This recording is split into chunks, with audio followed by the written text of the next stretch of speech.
Hello, my name is Gareth. You're watching the Hub Online Network. Today we are talking fines, collections, and holding rule breakers accountable. This is Ash Creek News, episode 65. Let's get to it.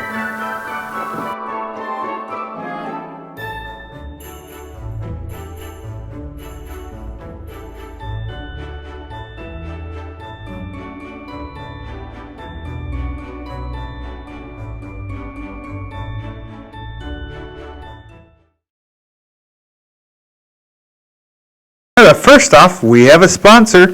This is from Community Futures. So, small business is the heart and soul of our community, and to keep the economic pulse beating strong, Community Futures is here to help you grow by taking care of business.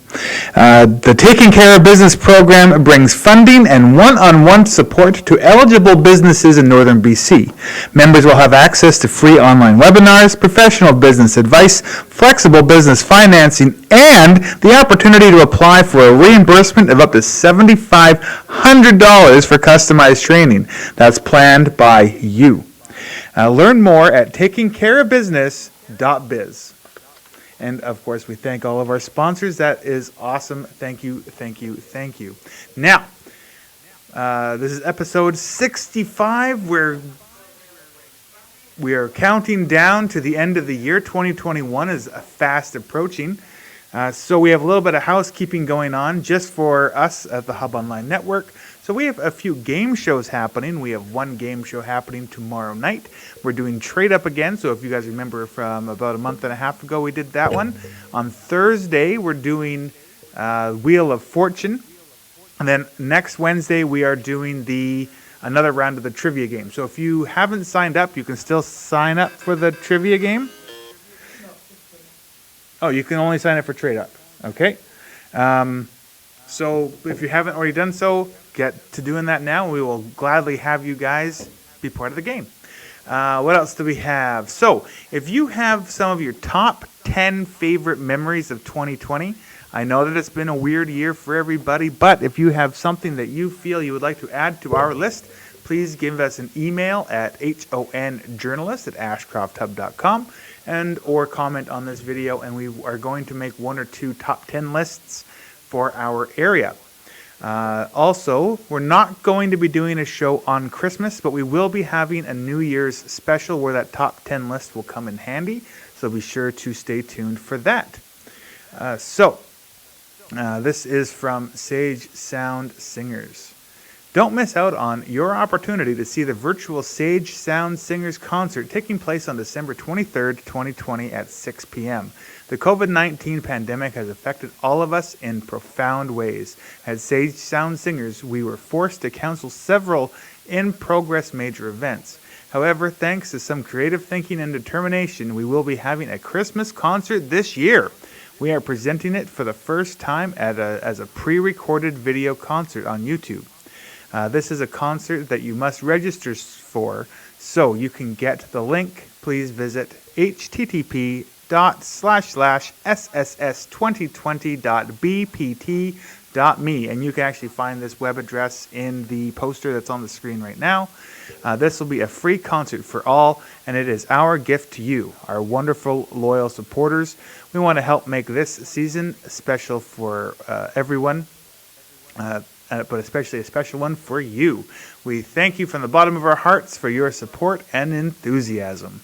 So yeah, check that out on the 23rd. Now the Ashcroft Slough. So this is from the Ashcroft Slough Society's Facebook page. And please remember that we at the Hub Online Network do not support any specific group, political party, etc. But we like to report what other groups are doing. So from the Ashcroft Slough Society, they say, the Ashcroft Slough is a unique natural recreation area in the town of Ashcroft, BC. For centuries, the slough has been used for fishing, swimming, walking, making art, and much more. The nearby Ashcroft terminal has blocked access to the area.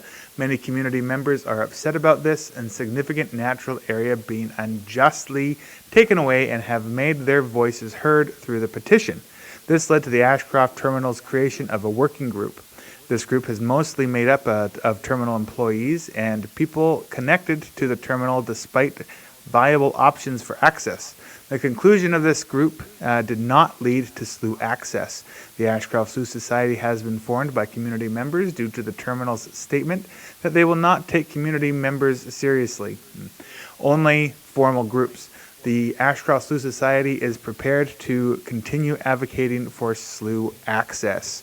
So if you're someone that would like to help join in the fight, check out the Ashcroft Slough Society Facebook page and our website.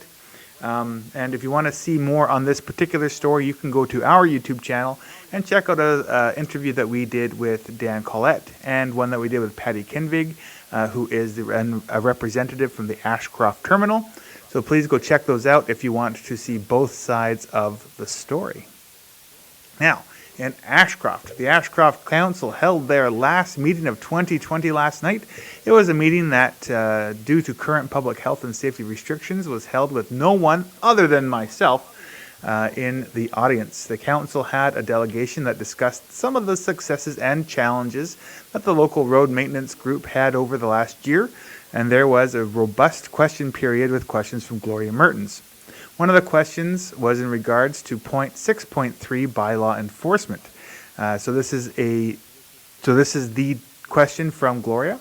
It says, "It is my understanding that the money for this initiative is coming from the government's COVID Recovery Fund. Does this mean that the bylaw enforcement position will only be for a limited amount of time, bracket, until funds are no longer available, end bracket, and is part of the mandate of the enforcement officer to enforce COVID-19 related infractions?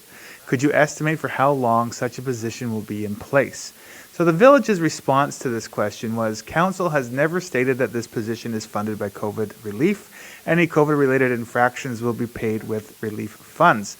However, other expenses are budgeted items. The position is ongoing, and the initial interaction with the community agreement for the 3-year term, with an opt-out at 2 years if community does not find value in the service." So for those of you that may not know, the village of Ashcroft, Cache Creek, and Clinton have teamed up and are in process of hiring a bylaw officer for 4 or 5 days a week, depending on the financial option that the villages choose. For there are 3 different options that are sort of tiered for days and whether the money is going to buy a new vehicle for this person or if they get a vehicle allowance, such as, etc. So this would work out to, the payments would work out to, Ashcroft would cover 2 out of the 4 days if they chose a 4-day thing. Cache Creek would be in charge of 1 day, and Clinton would be in charge of 1 day, and that's how the cost breakdown would be. So the cost would be split up between the 3 municipalities, and as Cache Creek put it, and I'll get to Cache Creek's council meeting in a second, Cache Creek said that this would really give the villages and the RCMP teeth in regards to enforcing bylaws in the area. Other topics discussed at the council meeting included a final reading to change the 2021 council meeting schedule, which in Ashcroft's case keeps the meetings on every 2nd and 4th Monday of the month, but changes the active start time to 6 p.m. for every meeting. Also, the meeting will be broadcast live via the Hub Online Network. And a final reading of Bylaw 839, which regulates and requires the provision of services in respect to subdivision and development within the village of Ashcroft. And services here means water and gas, etc. So meaning, do they have to dig down to existing services, or are they allowed to have services above ground? So they did a final reading of Bylaw 839. And you can go find out all of this information in the agenda for the Ashcroft Village. Now this is the one from Cache Creek. They are getting very, very big, but with so much going on in our area, I'd rather it be big than not big enough. The Ashcroft and Districts Lions Club held their annual raffle, and here is how it went. Oh my goodness. Okay. We don't have the video, but we do have a picture. So we do have, here are the lucky winners. So the first prize was $1,000, which went to Christy Schmitz. Second prize was $500, which went to Michelle Diamond. And third prize was $250 for Monica Lynn Collins. The Ashcroft and Districts Lions Club says, happiest of holiday seasons to you all, and we'll see you in 2021. From Spence's Bridge. So this is from Mavorny and Varco Ryan. So last week, this is your last week to get your raffle prizes. Now, if you don't know who Mavornian is, go to the Spence's Bridge Community Group Facebook page. You can see this post for yourself, and you can find Mavornian. So PM or private message Mavornian for details on buying online. If you don't know who she is, again, you can go to the Spence's Bridge page, and there are 4 great prizes to be won. Now, another thing that's been going on in Spence's Bridge is in regards to a charging station for cars. So the trustees of the Spence's Bridge Improvement District, or the SBID, have indicated that they do not plan to accept an offer that would help pave the way for the fast-charging electric vehicle. Now, this story is from the Ashcroft Cache Creek Journal, so if you want to read, I'm not going to read all of this, but if you want to continue on with this story, you can go over to that page and check it out. Thank you, Barbara, for writing this out. There are no plans to take the offer to the community for information and input unless the situation changes. It means that the BC Hydro will be removing the station in early 2021. At this point, that means literally at the end of January. So the author comes from the Thompson-Nicola Regional District, or the TNRD, which has told the SBID that it will construct a washroom at the charging station site and provide funding so that the SBID can hire a lawyer to go over a new lease agreement. SBID trustees have indicated that these are 2 stumbling blocks when it comes to the station. A third about maintaining the site has been addressed by the TNRD Area I Director Steve Rice, who says that volunteers will look after maintaining the site. So the SBID board has objected to the location, saying that it is a potential obstruction for first responders using the fire hall. They have also raised concern about people urinating and defecating at the site, snow removal around the station, and the lack of paving. Board Chair Michael Jefferson argues that the SBID's letters patent do not afford the mandate to host or look for the station. However, the SBID told BC Hydro that they would keep the situation where if they build a fully servicing washroom and pay the improvement district $15 a day. So far that is not a deal that has been agreed to. And it goes on to say that Mr. Jefferson feels that he cannot necessarily trust the TNRD. But again, you can go and read this full story at the Ashcroft Cache Creek Journal Facebook page. And again, thank you, Barbara, for writing that out. Okay, where are we here? Oh, yeah, so in the Cache Creek Council meeting, I forgot to write it out, so I'm going to just touch on a few things that was talked about last night. So one of the things was, of course, the bylaw officer. So Cache Creek talked about the financial costs that it's going to hit them and what the tiers are for what it's going to cost to have this position open. Councillor Annette Pittman had some questions about the financials, as she usually does, and she was opposed to doing this, I believe solely based off of financial issues, but everybody else passed it last night. The utilities write-off was also never really passed, but they did talk about it. Where else am I here for? Sorry. The bylaw.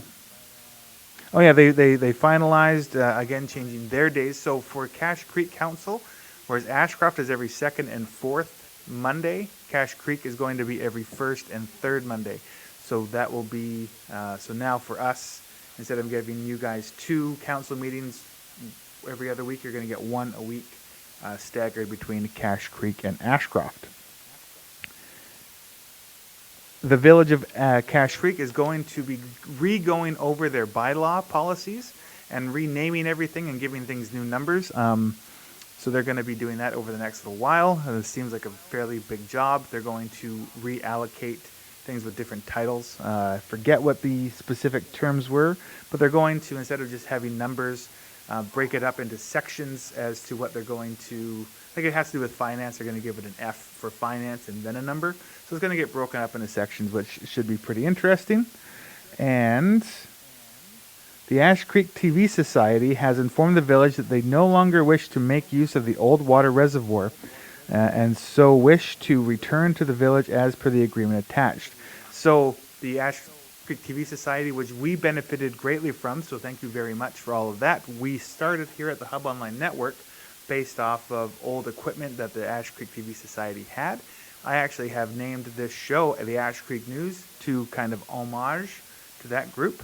But they have a little studio in Cache Creek that has not really been utilized for a long time. It's full of old equipment, spiders, mice. It's up above by the water reservoir. I've been in there once. It's a fairly interesting building, actually. But they no longer wish to use that building, so they have to clean it out. So the village and the group are going to work together to clean out that building and get all of their old equipment out of there. Anyway, so that's all of the more interesting things that have happened. I will do a more in-depth review of the Cache Creek Council meeting on Friday when I have a better chance to write something out, which I don't know why I forgot to do, but I just forgot to do it. So we're going to move on. Where are we here? Okay, so the BC Recovery Benefit. So when the election was going on, the NDP said that if you vote for us, we're going to help you guys out. If you're a single person, we're going to give you $500, and if you are a couple, we're going to give you $1,000. And it's mainly a recovery benefit for COVID. So the BC Recovery Benefit is a one-time direct deposit payment for eligible families, single parents, or individuals. Benefit eligibility is based on the net income from your 2019 tax return. You must apply to receive the benefit. Applications open December 18th, 2020, which is Friday, and the amount that you're eligible for will automatically be calculated based on your income when you apply. So families and single parents. So $1,000 for eligible families and single parents with a net income of up to $125,000. Reduced benefit amount for eligible families and single parents with a net income of $175,000. The benefit defines a family as an individual and their spouse or common law partner unless they are separated. Both people must be residents of BC. The benefit defines a single parent as an individual who is the principal caregiver to at least one child. For individuals, $500 for eligible individuals with a net income of up to $62,500. Reduced benefits amounts for eligible individuals with a net income of up to $87,500. So the big thing here is to remember that you have to apply for this. It's not just something that you're going to get. The government is not going to do the work for you. You have to apply. So generally, the benefit is available to people who are residing in British Columbia since December 18th, 2020, are at least 19 years old and on December 18th, 2020, or meet specific eligibility criteria, who filed a 2019 Canadian personal income tax return, or who have a valid social insurance number, individual tax number, or temporary tax number. If you receive a payment and they later determine that you're not eligible for it, you'll be required to pay it back. So, again, remember you have to apply for this, and if you are not actually eligible for it, you will have to pay it back. So keep that in mind. Now, let's talk about COVID and what's going on with COVID. So over the weekend, maybe Jessica, if you can see if we have the new numbers yet. Over the weekend, we had our update brought us 2,146 new cases. So that's from Friday to Monday, bringing our total in the province to 42,943 cases. So from Friday to Saturday, there was 698. From Saturday to Sunday, there was 689. And from Sunday to Monday, there was 759 cases. There have also been 49 new deaths over the weekend, bringing our provincial total to 647. Now, keep in mind that that sounds all like very significant numbers. In Alberta, right now, they're having more than 2,000 people a day. So just keep that in perspective. The COVID-19 pandemic has meant a year like no other to all of us. So this is a quote from Dr. Bonnie Henry. Doing things in ways that we have never done before. This is the same for our holiday celebrations. We have to remember that every time we come together, there is risk. No event or gathering is completely safe right now because the virus continues to circulate in our communities. You may be doing all that you can do to protect your loved ones and yourself.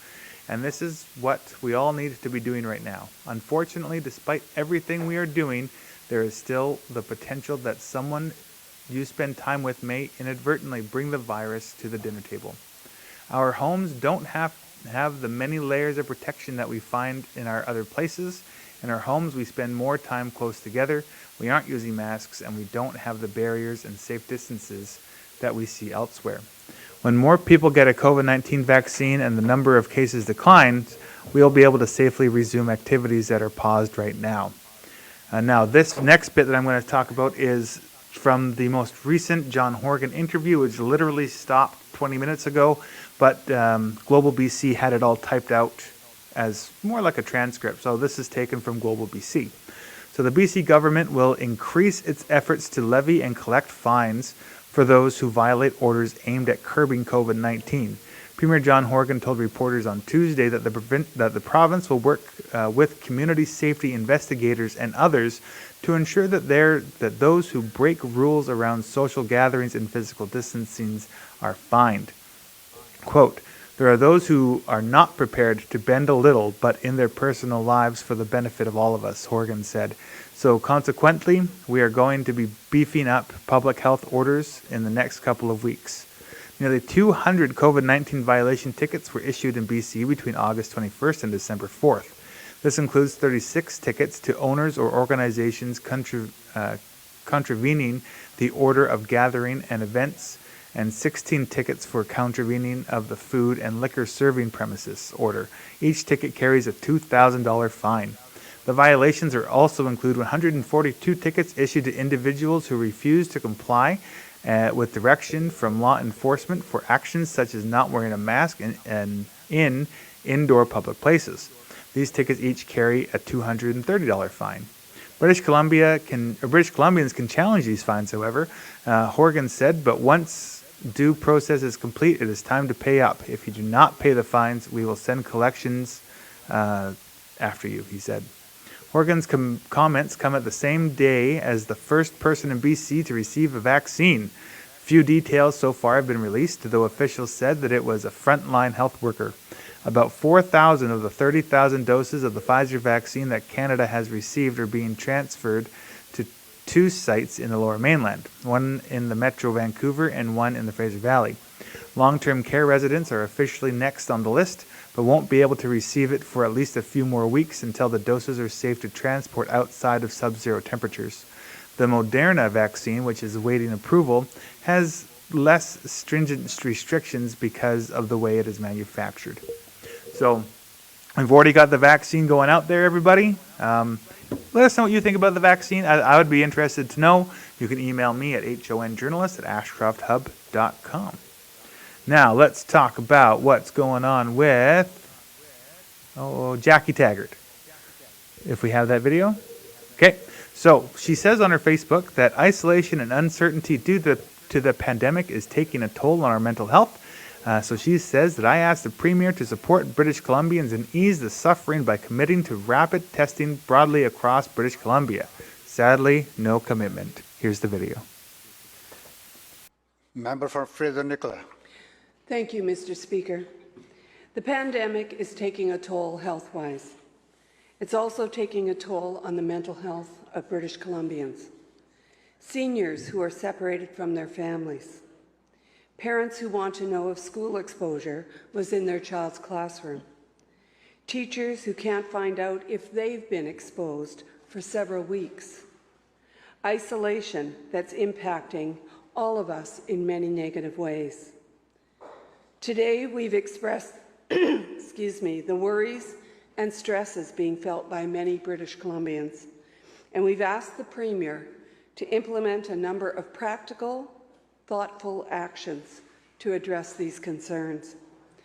So again, will the Premier embrace the feedback that we've shared today and commit to rapid testing broadly across British Columbia? Premier. Well, thank you, all the Speaker, and I thank the member for her question. I also welcome the new members for their first question period today. And I'm grateful for the line of questioning from the new Leader of the Opposition with respect to focusing on the challenge of our time, the #1 issue for British Columbians, wherever they live, whether it be on the island, in the north, in the Kootenays, in the Lower Mainland.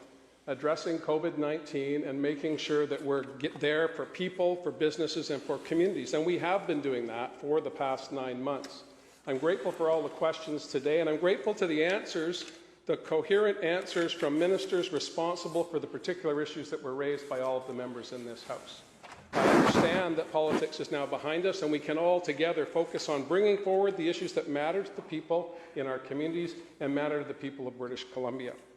With respect to the final point that the member for Fraser-Nicola made with respect to rapid testing, pilot projects are in place consistent with the response the Health Minister gave to the Leader of the Official Opposition. And we will build on that if the science takes us in that direction. With respect to race-based information and data, that is being collected. We're working with the Human Rights Commission. We're working with the federal government on those issues. With respect to the issues around mental health and addictions, again, one of the first provinces in the country to have a standalone minister to focus on these issues, establishing urgent primary care centers with mental health components attached to them, expanding acute care facilities across the province, making sure that our schools have the counselors and social workers they need for young people who are distressed at the upheaval in their lives. All of those issues raised by the official opposition today, Honourable Speaker, are valid issues, valid questions. I'm grateful that they were asked, and I want to continue to reach out and appeal to all members of this House to bring those issues forward and take the responses from the people that have been designated on the Executive Council to manage those issues going forward. We have a lot of work to do, but I'm confident this new and invigorated legislature is up to that task. All right, so thank you, Jackie, for that. Now we're going to take a look at our MP, Brad Viss. So he says, we got 2 videos from him today. So he says that the holidays are difficult for many families at the best of times and have been made all the more challenging by COVID-19 pandemic. I encourage everyone who is able to donate to your local food bank. I encourage everyone who is able to donate to your local food bank. I'm sorry, I messed that up. But anyway, here's another little video from Brad. Madam Speaker, 2020 has been a tough year for our communities and for many, many families. During this Christmas season, local food banks need the support of those able to lend a helping hand.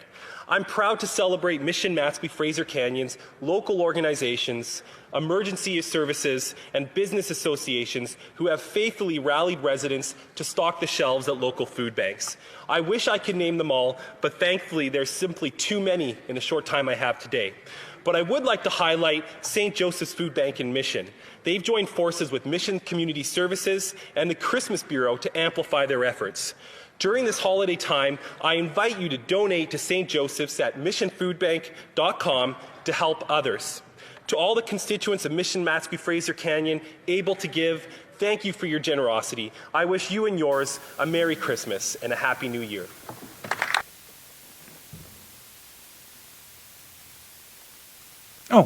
I'm back. Hi, everybody. Also, Brad says that in regards to housing, Mr. Viss says that there is a direct allocation to big cities and application hoops to jump through for the little guys. So here's him also in the Legislative Assembly, in Parliament, saying a word. Madam Speaker, Parliament rises today, but small municipalities and non-for-profits will work through Christmas trying to meet the December 31st deadline for rapid housing funds. Big cities, however, can simply collect their promised checks, one set of rules. I know for a fact small communities are still trying to make sense of the fund, never mind be in a position to submit an application. Second set of rules. Why is this government excluding them from having a reasonable shot at reaching and helping their homelessness issue before Christmas? Thank you, Madam Speaker. The Honourable Minister. Madam Speaker, our government is committed to ending chronic homelessness everywhere, right across Canada. The $1 billion Rapid Housing Initiative, it targets where the situation is most severe and where COVID is strongest and where public health dictates we invest quickly.